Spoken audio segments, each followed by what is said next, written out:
Millet क्रांति cycle rally का शुभारंभ किया गया। सुबह 6 बजे मुख्यमंत्री आवास देहरादून से इसका शुभारंभ हुआ। कृषि मंत्री गणेश जोशी ने मशाल जलाकर रैली को रवाना किया। मिलेट क्रांति साइकिल रैली देहरादून से चमोली के लिए निकाली गई।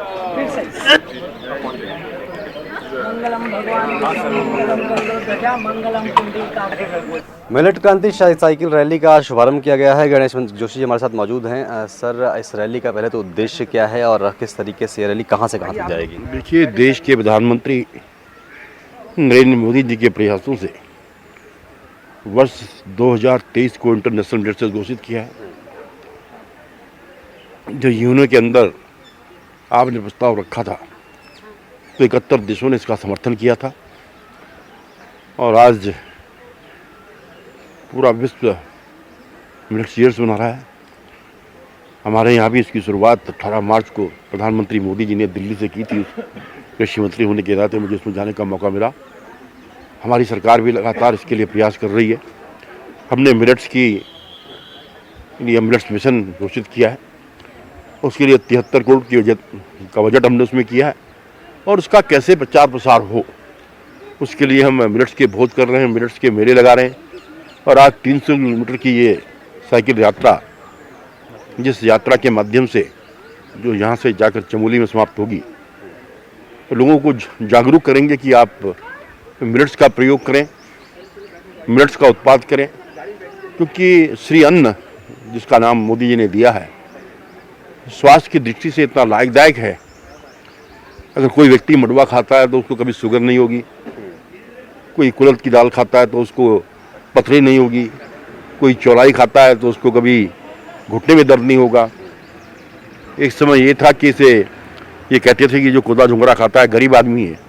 ये आज स्वास्थ्य की दृष्टि से इतना लाभदायक है कि अमूरी की थाली का भोजन बन गया है।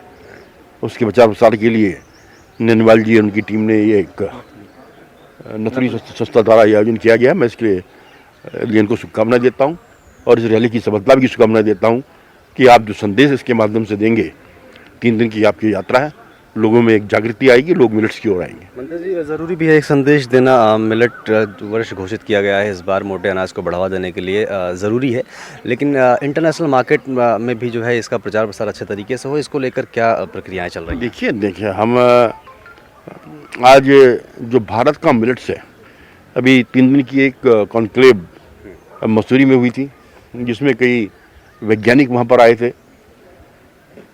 जो उत्तराखंड का कंपेयर टू अदर स्टेट या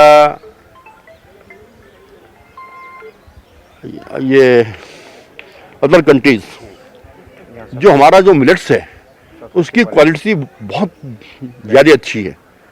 ठीक है, बहुत धन्यवाद। तो हमारे साथ कृषि मंत्री गणेश जोशी जी मौजूद थे और क्योंकि इस वर्ष को मिलेट वर्ष घोषित किया गया है और मोटे अनाज को बढ़ावा देने को लेकर लगातार सरकार काम कर रही है। कैमरामैन जितेंद्र तोड़ी के साथ मैं शौर्य हिंदी खबर देहरादून। और इस बीच अगली बड़ी खबर का रुख करेंगे हरिद्वार से। आपको बता दें, जहां पर लैंड जिहाद पर कांग्रेस नेता हरक सिंह रावत का बयान सामने आया है। सिर्फ एक धर्म के लोगों पर अतिक्रमण का आरोप ठीक नहीं, दूसरे धर्म के धार्मिक स्थलों के बारे में क्यों नहीं सोचती सरकार। लैंड जिहाद को लेकर हरक सिंह रावत का ये बयान, उन्होंने कहा एक धर्म के लोगों के बारे में ही क्यों इस तरह की चीजें हो रही हैं, जबकि दूसरे धर्म के लोग जो अतिक्रमण कर रहे हैं उनके बारे में सरकार क्यों नहीं सोचती है। हरिद्वार से ये बड़ी खबर। लैंड जिहाद पर कांग्रेस नेता हरक सिंह रावत का बड़ा बयान, सिर्फ एक धर्म के लोगों पर ही अतिक्रमण का आरोप ठीक नहीं, दूसरे धर्म के धार्मिक स्थलों के बारे में भी सोचना चाहिए सरकार को, क्यों नहीं सोचती सरकार।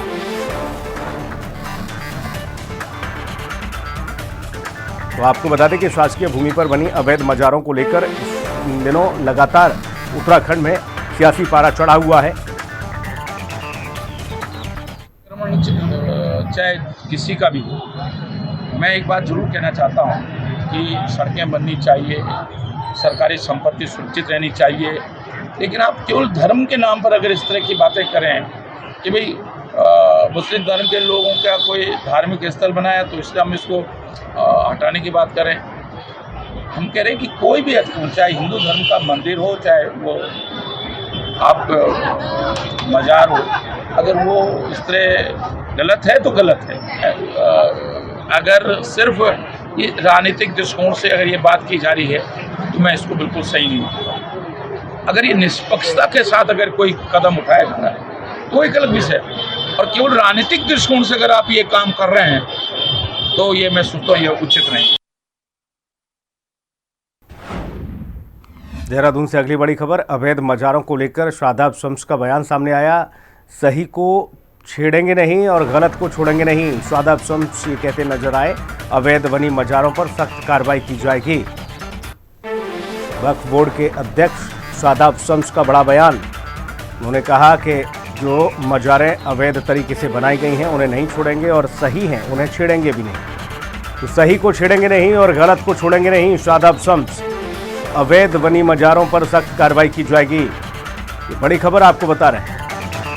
देहरादून से अवैध मजारों को लेकर शादाब शम्स का ये बयान।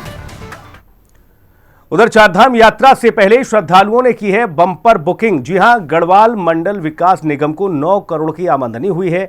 गढ़वाल मंडल विकास निगम को अब तक का सबसे बड़ा मुनाफा हुआ है। इससे पहले इस तरह का मुनाफा गढ़वाल मंडल को नहीं हुआ था। आपको ये बता दें कि गढ़वाल मंडल निगम को इस दरमियान बड़ा मुनाफा हुआ और अब तक का इसे सबसे बड़ा मुनाफा माना जा रहा है। रिकॉर्ड तोड़ ये बुकिंग हो रही है चारधाम यात्रा की और इसी से बड़ा फायदा मिल रहा है गढ़वाल मंडल विकास निगम को। चारधाम यात्रा से पहले श्रद्धालुओं ने बम्पर बुकिंग की है और इसी बुकिंग से फायदा हो रहा है गढ़वाल मंडल विकास निगम को। 9 करोड़ की आमदनी हुई है अब तक और आपको बता दें कि निगम को अब तक का सबसे बड़ा मुनाफा हुआ है। मुख्यमंत्री पुष्कर सिंह धामी ने कहा कि चारधाम यात्रा के लिए उत्तराखंड तैयार है और चारों धामों में देश दुनिया से आने वाले श्रद्धालुओं के लिए बेहतर व्यवस्थाएं की जा रही हैं, जिससे श्रद्धालुओं की यात्रा सुगम और सुरक्षित हो सके। चारधाम यात्रा 2023 होगी 22 अप्रैल से शुरू।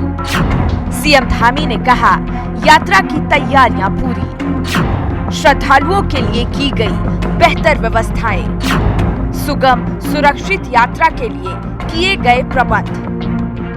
22 अप्रैल से इस साल की चारधाम यात्रा शुरू होने जा रही है। 22 अप्रैल को गंगोत्री और यमुनोत्री धाम के कपाट खुल जाएंगे। 25 अप्रैल को केदारनाथ धाम के कपाट खुलेंगे, तो वहीं 27 अप्रैल को बद्रीनाथ धाम के कपाट खुलेंगे। इस साल की चारधाम यात्रा में बड़ी संख्या में श्रद्धालुओं के आने की उम्मीद जताई जा रही है। ऐसे में मुख्यमंत्री पुष्कर सिंह धामी ने अधिकारियों को सभी तैयारियां समय पर पूरी करने के निर्देश दिए हैं। मुख्यमंत्री ने यात्रा मार्ग की सड़कों को दुरुस्त करने के साथ ही यातायात और चिकित्सा सुविधा की तैयारियां चाक चौबंद करने को कहा है। सीएम के निर्देश पर सभी तैयारियों को अंतिम रूप दिया जा रहा है। मुख्यमंत्री ने कहा कि चारधाम यात्रा के लिए उत्तराखंड पूरी तरह तैयार है। मुख्यमंत्री का कहना है कि केदारनाथ, बद्रीनाथ, गंगोत्री और यमुनोत्री धाम में देश दुनिया से आने वाले श्रद्धालुओं के लिए बेहतर व्यवस्थाएं की जा रही है। इस साल अभी तक 12 लाख श्रद्धालुओं ने यात्रा के लिए रजिस्ट्रेशन कराया है। सीएम ने कहा कि यात्रा के लिए रजिस्ट्रेशन अनिवार्य है, लेकिन चार धाम दर्शन के लिए जो भी श्रद्धालु उत्तराखंड आएंगे वो धाम में दर्शन कर सकें, इसे सुनिश्चित करने की व्यवस्था की जा रही है। चार धाम की सभी तैयारियां पूरी हो गई हैं और पिछले सालों की जो यात्रा के अनुभव हैं उससे लेकर जो और इंतजाम करने हैं उन इंतजामों को अंतिम रूप दिया जा रहा है और सभी आने वाले यात्रियों के लिए जो समुचित प्रबंध हैं वो ठीक प्रकार से कर लिए गए हैं। 12 लाख से ज़्यादा लोगों के अभी तक रजिस्ट्रेशन भी हो गए हैं और कोई भी जो भी श्रद्धालु यात्री तीर्थयात्री उत्तराखंड पहुंचेंगे दर्शन के लिए, सभी के दर्शन सुनिश्चित हो, इस प्रकार की व्यवस्था भी हमने करी है, उत्तराखंड सरकार ने करी है। मुख्यमंत्री ने ये भी कहा कि यात्रा के लिए उत्तराखंड पूरी तरह सुरक्षित है। सीएम ने कहा कि जोशीमठ में आयोजित की गई मैराथन रेस से ये संदेश मजबूती के साथ देश दुनिया में गया है, इसलिए श्रद्धालु निश्चिंत होकर उत्तराखंड आए और 4 धाम के दर्शन का पुण्य लाभ पाएं। ब्यूरो रिपोर्ट, हिंदी खबर। उधर वैशाखी पर्व पर हर की पौड़ी समेत गंगा के कई घाटों पर पहुंचकर पुण्य स्नान कर रहे हैं श्रद्धालु। जी हां, देश भर से आए श्रद्धालुओं ने गंगा में डुबकी लगाकर मां गंगा की आराधना की है। वैशाखी के अवसर पर गेहूं की फसल तैयार हो जाती है और इस दिन से फसल कटनी शुरू हो जाती है। वैशाखी पर गंगा स्नान का विशेष महत्व भी माना जाता है, इसलिए बड़ी संख्या में श्रद्धालु गंगा स्नान करने के लिए पहुंच रहे हैं।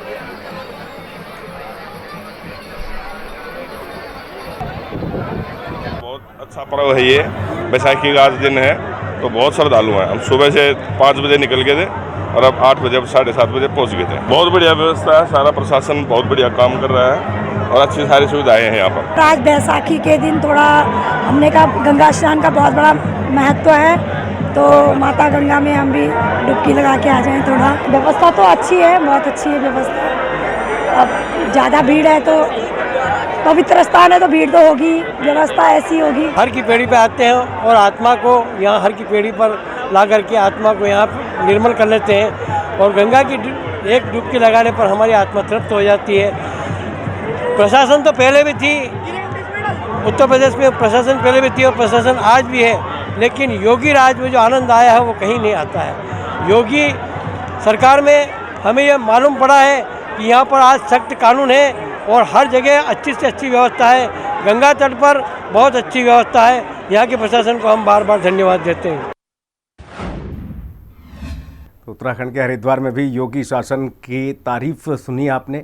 अगली खबर का रुख कर लेते हैं। उत्तराखंड के पूर्व मुख्यमंत्री हरीश रावत ने लक्सर के निरंजनपुर गांव पहुंचकर डॉक्टर भीमराव अंबेडकर की मूर्ति का अनावरण किया। हरीश रावत ने कहा कि संविधान निर्माता डॉक्टर भीमराव अंबेडकर ने संविधान में सबके लिए कुछ न कुछ किया है, लेकिन केंद्र और राज्य में यह जो डबल इंजन की सरकार है, यह संविधान खत्म करना चाहती है। लोगों के विकास से भाजपा का कोई सरोकार नहीं है। उन्होंने कहा कि अगर इस बार भी चुनाव में कुछ गलती कर दी तो यह सरकार संविधान भी बदल देगी। संविधान निर्माता भारत रत्न डॉक्टर भीमराव अंबेडकर जी के जयंती समारोह के उपलक्ष्य में आज उनकी मूर्ति का अनावरण निरंजनपुर अंबेडकर समिति द्वारा किया गया है, जिसमें उन्होंने पूर्व मुख्यमंत्री माननीय हरीश रावत जी को बुलाया और मुख्य अतिथि के रूप में हुआ है अनावरण किया। पूरे गांव के लिए सौभाग्य की बात और गांववासी। लोकसभा चुनाव के मद्देनजर राजनेताओं ने मंदिरों में परिक्रमा शुरू कर दी है और इसी क्रम में पूर्व मुख्यमंत्री और हरिद्वार सांसद डॉक्टर रमेश पोखरियाल निशंक ने लक्सर के पूर्व विधायक संजय गुप्ता और बीजेपी प्रदेश कार्यकारिणी सदस्य निपेंद्र चौधरी के साथ जिला पंचायत सदस्य मनीष चौधरी के साथ लक्सर पहुंचकर वहां पथेश्वर महादेव मंदिर में पूजा अर्चना की और मिशन 2024 की सफलता के लिए महादेव का आशीर्वाद लिया। मंदिर के पुजारी अखिल गिरी महाराज ने बताया कि पथेश्वर महादेव मंदिर स्वयंभू शिवलिंग है, यहाँ पर सच्चे मन से की गई प्रार्थना सफल होती। उधर गदरपुर में एक मैरिज पैलेस हॉल में महिला एवं बाल विकास विभाग ने घर की पहचान लाडनी नाम से कार्यक्रम का आयोजन किया और इस खास मौके पर जिला कार्यक्रम अधिकारी उदय प्रताप सिंह मौजूद रहे। इस कार्यक्रम के दौरान 25 गर्भवती महिलाओं की गोद भराई की रस्म की गई। 25 छोटे बच्चों का यहां अन्नप्राशन संस्कार किया गया। साथ ही 50 छात्राओं को स्कूल की यूनिफॉर्म दी गई और 100 से ज़्यादा नेम प्लेट जिन घरों में बच्चियां पैदा हुई हैं उन्हें दिया गया। कार्यक्रम में पहुंचे बीजेपी विधायक अरविंद पांडे ने जनसभा को संबोधित करते हुए कहा कि मोदी सरकार की योजना महिलाओं को आत्मनिर्भर बनाने के लिए और सशक्त बनाने के लिए है। साथ ही उन्होंने कहा कि इस कार्यक्रम के तहत बेटी बचाओ बेटी पढ़ाओ योजना के प्रति जागरूकता फैलाने पर भी ज़्यादा जोर दिया गया है। महिला सशक्तिकरण एवं बाल विकास विभाग के माध्यम से घर की लाडली घर की पहचान ऐसी योजना लागू की है। आज अन्नप्राशन एवं गोद भराई रस्म जैसा सरकारी कार्यक्रम हुआ है, निश्चित ही देश के प्रधानमंत्री जो बोलते हैं बेटी बचाओ बेटी पढ़ाओ बेटी बढ़ाओ, उस वाक्य को आज पूरा करने का काम किया है। और इस विभाग ने आज बहुत अच्छा गायत्री मंच उच्चार के माध्यम से बहुत अच्छा कार्यक्रम हुआ है। मैं पूरे डिपार्टमेंट के माध्यम से केंद्र की गवर्नमेंट को, मोदी जी का मैं धन्यवाद देना चाहूँगा कि आज महिलाओं के सम्मान में इतना बड़ा कार्यक्रम हुआ है।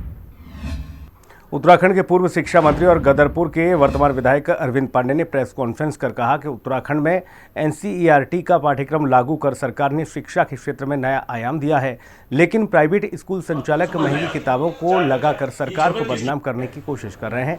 उन्होंने कहा कि गदरपुर में महंगी किताबें खरीदने वाले अभिभावकों की शिकायत पर पैसा वापस किया जाएगा, साथ ही महंगी किताबें लगाने वाले प्राइवेट स्कूलों पर कड़ी कार्रवाई की जाएगी। हमारी सरकार ने गरीबों अभिभावकों के हित में एनसीईआरटी का पाठ्यक्रम लागू किया है, जो अपने आप में बहुत बड़ा ऐतिहासिक निर्णय है।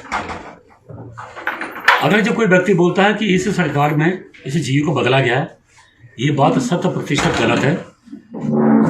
ये निश्चित ही मैं कह सकता हूँ कि विपक्ष के लोग हैं जिनको विपक्ष की भूमिका निभानी भी नहीं आती, वो लोग हमारी सरकार को बदनाम करने के लिए काम कर रहे हैं। हमारी सरकार में एनसीईआरटी का पाठ्यक्रम लागू किया था, वो आज भी लागू है। और मैं आपके माध्यम से ये कहना चाहता हूं कि कोई भी अभिभावक, जिन अभिभावकों के लिए यह कल्याणकारी योजना लागू की गई थी, उन अभिभावकों को थोड़ा सा। खबर देहरादून से है, जहां पर कांग्रेस महानगर द्वारा कांग्रेस कार्यालय से नगर निगम देहरादून तक पैदल मार्च निकालकर निगम का घेराव किया गया। मलिन बस्तियों को मालिकाना हक दिलाने और मेयर सुनील उनियाल गामा द्वारा अर्जित की गई अकूत संपत्ति के विरोध में कार्यक्रम किया गया। और साथ ही आपको बता दें कि कांग्रेस के कार्यकर्ताओं ने यह जबरदस्त प्रदर्शन किया है। कांग्रेस के कार्यकर्ताओं को गेट के बाहर ही रोका गया। मेयर सुनील उनियाल गामा के खिलाफ जमकर नारेबाजी की गई। कांग्रेस के वरिष्ठ उपाध्यक्ष सूर्यकांत धस्माना और महानगर अध्यक्ष जसविंदर सिंह गोगी भी प्रदर्शन में मौजूद रहे। कांग्रेस के वरिष्ठ उपाध्यक्ष सूर्यकांत धस्माना का कहना है कि जब तक मलिन बस्तियों को मालिकाना हक नहीं दिया जाता, तब तक उनका यह प्रदर्शन जारी रहेगा। बड़ी डकैती और चोरी कर रहे हैं कि उनको डर हो गया, जनता को नहीं आने देंगे अंदर।